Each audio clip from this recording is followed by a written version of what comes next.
Tipo assim, na época começou a rolar muito uns sites muito bonitos. E qual que era a pegada do site?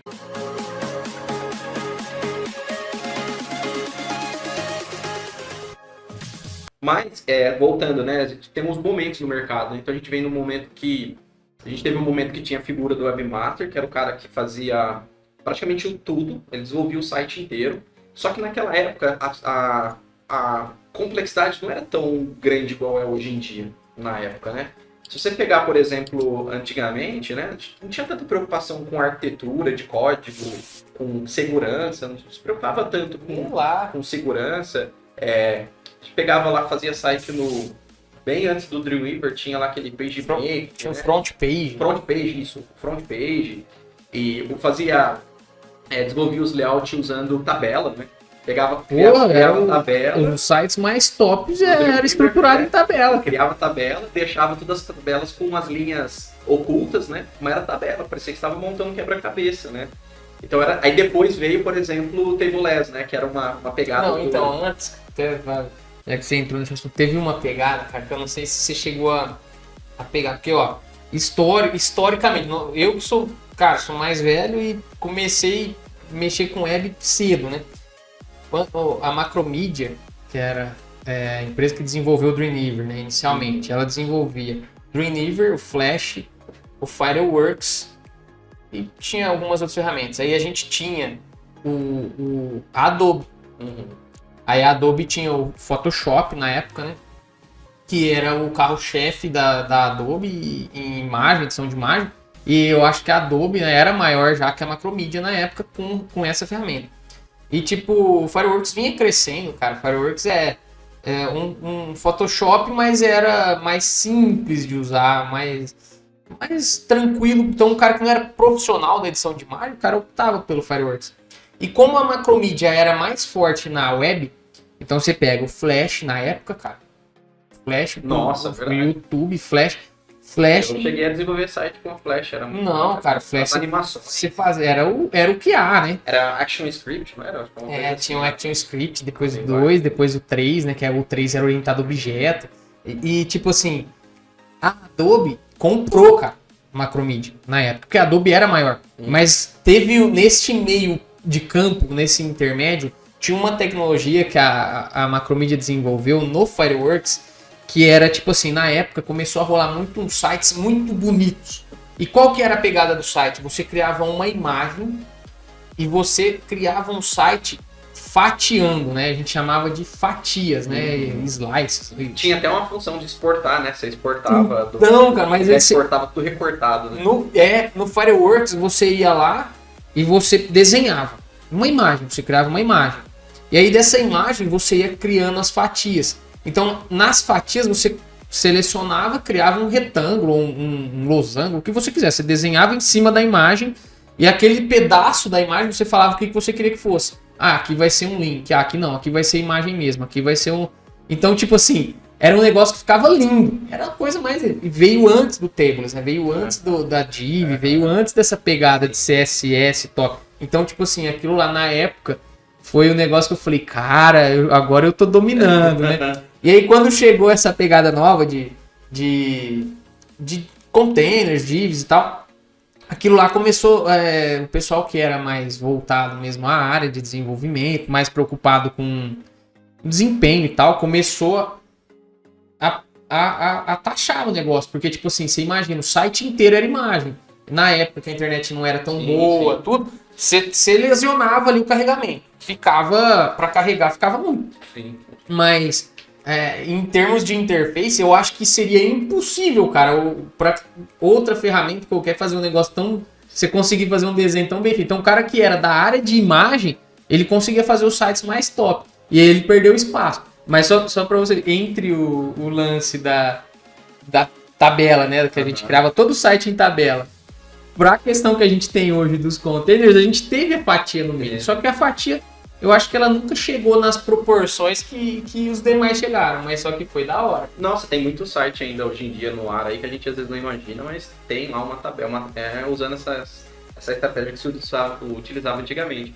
Mas esse ponto que você citou também é um ponto que é importante, porque assim, Se você pegar, por exemplo, o portal da UOL de antigamente, até teve um lançamento do filme do Space Jam, né? Agora com o LeBron James. E na época que teve com o Michael Jordan, que foi a primeira versão, eles fizeram um site, né? Se você entrar no site, e o site antigo tá no ar até hoje, se eu não me engano, e aí eles fizeram o lançamento desse filme, agora eles quiseram manter seguir uma mesma lógica do padrão do site. Você vai ver, caramba, tipo, não é um site visualmente, você fala, nossa, perto do que tem hoje em dia, né? É porque naquela época tinha essa limitação da internet. Então tinha o fator conexão, nem todo mundo tinha uma conexão boa, né? Era um outro momento. Né? Eram outras preocupações para quem desenvolvia. Eram outras preocupações. Então, a maior das preocupações de quem desenvolvia o web nem era só a parte visual. Então, tinha várias outras preocupações, como, por exemplo, a questão de conexão. De que nada adianta eu ter um site sensacional e como era muito baseado em imagem, né? Não carregar, né? Então, ou navegadores também. A gente tinha um problema muito grave com navegadores. O navegador sempre foi sempre foi um ponto, aquela coisa assim, sempre foi um pouco complicado para quem trabalha com desenvolvimento web, né? Ainda assim tem algumas particularidades. Hoje já tá top, né? Diminuiu bastante, mas desde espaçamento, né? Você codou o site no Chrome, você abre no Internet Explorer, cara, ou no Firefox, é outro site. Não, mas esse espaçamento, né? Então... Depois o pessoal criou aqueles reset, né? Não, reseta tudo. Reset, zero. Mas a gente veio então dessa pegada. Então tinha um cara, o Webmaster, ele fazia tudo. Então ele criava praticamente o site inteiro, porque ele tinha condições de fazer isso pelo momento, né? Então, com o passar do tempo, né? Primeiro que a conexão de internet foi melhorando. Então a gente teve uma melhora na conexão de internet. A internet começou a ficar mais popular. As pessoas começaram a ter mais acesso com a internet. Com isso, as coisas começaram a ficar mais exigentes, as páginas web começaram a ficar mais exigentes de um ponto de vista não só bonito, mas também de usabilidade.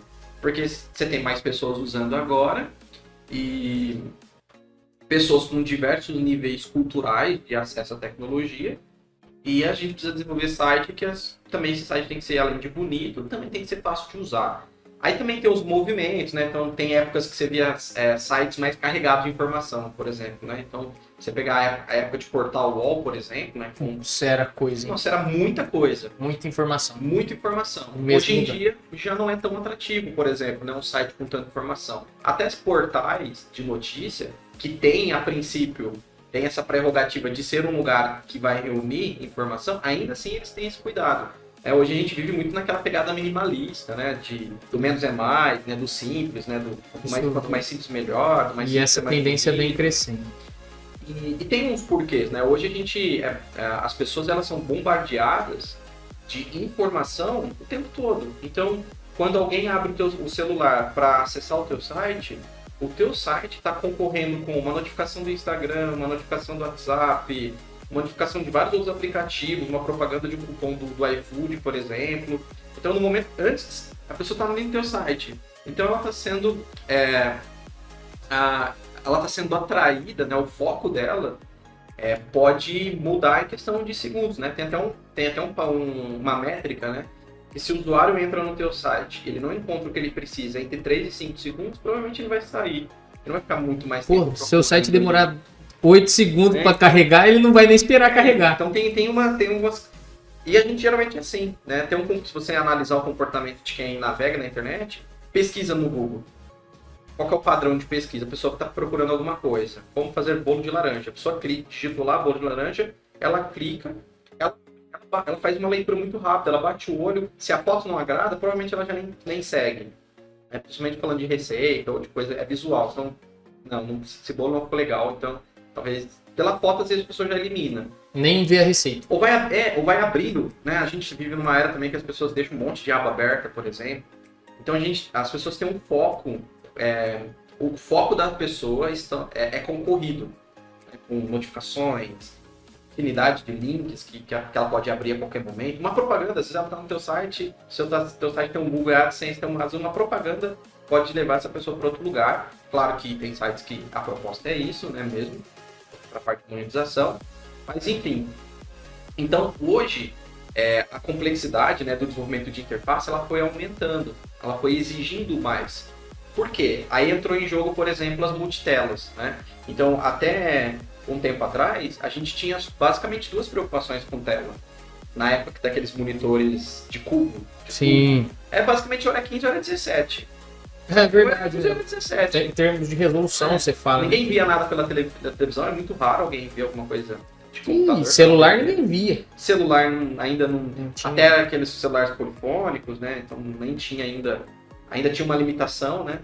Nem era smartphone. Então quem trabalhava com o desenvolvimento tinha essas preocupações de tela. Hoje, cara, você tem uma infinidade de tela. Então, hoje a pessoa pode ver o site dela pelo teu site, pelo celular que tem às vezes de 5, de 7 polegadas, pela TV dela, que pode variar desde 17 até, né, outras polegadas. Ela pode ver num projetor, ela pode ver o teu site num tablet, ela pode ver o seu site no computador de bordo do carro dela. Se tem conexão com a internet e tem um navegador, chega lá, teu site vai chegar lá. Então, e aí, como que a gente lidar com esses diversos tipos de tela? Porque quem não conhece, né, desenvolvimento, e quem olha para um site e vê o site se encaixando, bonitinho, acha que aquilo é mágico e faz sozinho, mas não. O cara faz um site lá e já enquadra em tudo. Mas não, tem um esforço do dev de poder desenvolver de forma responsiva, por exemplo. Então, já que você tocou nesse assunto. E só para encerrar. Ou seja, chegou num ponto que o mercado entendeu o quê? Precisamos separar as funções. Então é muita atribuição, são muitas preocupações. A gente precisa separar as funções. Então vamos separar então o cara que vai cuidar do front-end, que é aquilo que as pessoas veem quando entram no site, do cara do back-end, que vai cuidar daquela parte mais de regra de negócio, mais estrutural, de segurança, né, do que está rodando por trás daquela interface, né? E hoje, né, só para fechar o arco do React, o React, a princípio, ele é uma tecnologia, um framework para desenvolvimento de interfaces, mas hoje já é possível também desenvolver back-end com o React. Então,